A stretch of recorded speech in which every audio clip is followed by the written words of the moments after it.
Hey guys, what's up? In today's video, I'm going to be throwing a new fork on this MX500. If you have an MX650 at home, this will be the exact same process. The frames are built interchangeably, so anything that fits on this bike here will also fit on your MX650. So this is the fork that I went ahead and bought. Here's a picture of it. I bought it through Amazon, and I've got a link to that in the description. Another very important thing before we get into it is the bushing kit for the fork. So I've got the triple trees on here, and those come with the fork. So this is how it comes. You do need to get this bolt out. I tried using a mallet, I tried using a hammer, I tried using all this stuff, but what I ended up having to use was a full-on sledgehammer, but it did work with minimal effort. I just had to kind of like, whoop, like that. And this you will not need, so you can throw it away. So this is the head tube bolt, and we've got a spacer, some bushing, some washers, and all of that can be seen right here. You can buy it all from Lowe's, so I would just go ahead and screenshot this and then use that as kind of like a shopping list to get all of those pieces. Another thing, you're gonna need a new axle. This fork is wider than the stock one, so you have to buy a new one, and I have a link to the new axle in the description as well. So when you buy the fork, it comes with the fork tubes. I got the 29 inch, and that's just because I want to lift this. So the rear shock also lifts it like, I think it's like 3 inches or something. Like this is gonna be way taller than it was.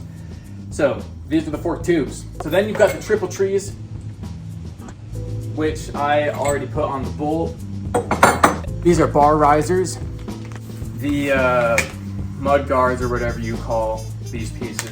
If you opted to keep your stock bearings, you don't need to worry about this part. If you decided to upgrade to some nicer bearings like I did, then this is the process. These are the bearings that I went with. Links to those are in the description. They're PGN Penguin bearings. They come pre-lubricated. So we'll go ahead and pop these bearings in first.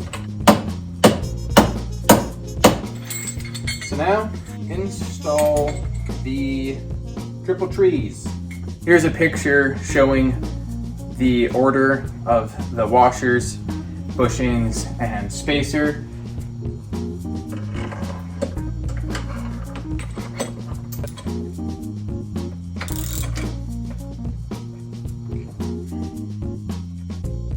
By the way, that little washer in this area in between the two triple trees, you want it to go on the top. Before I throw the tubes on, I'm gonna go ahead and put the suspension grease on them. And this is the suspension grease that I've got. A link to that is also in the description. Give it a nice squirt like that.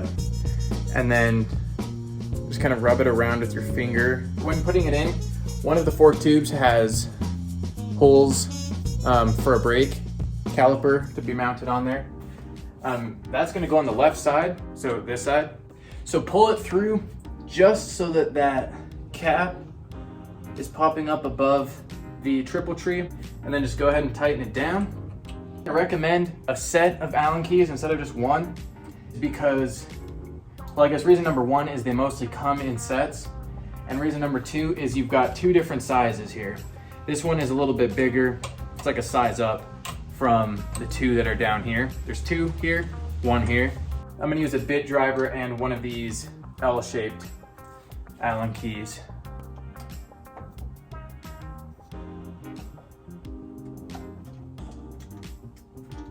Next, I'm gonna install these bar risers.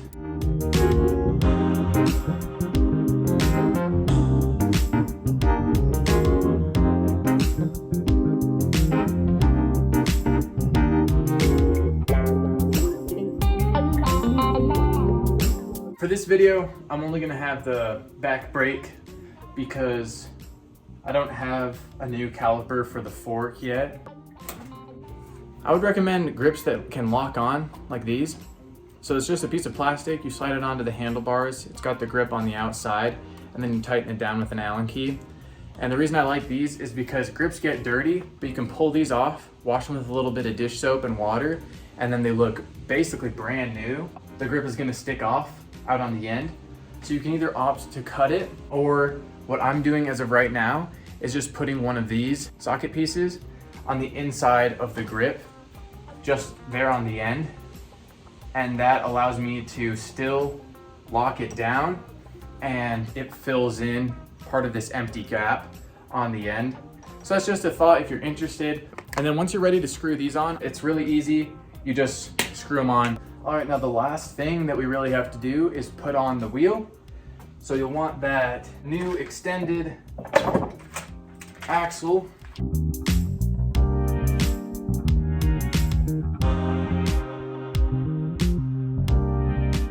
Don't use these, just use the stock bushings, spacers that come on the stock axle. All right guys, so the build is complete. We've got these nice new forks on the front there, and I'm loving the look. We've also got that rear shock on the back, like I mentioned earlier. Now it is time to take this baby for a test ride. Let's do this.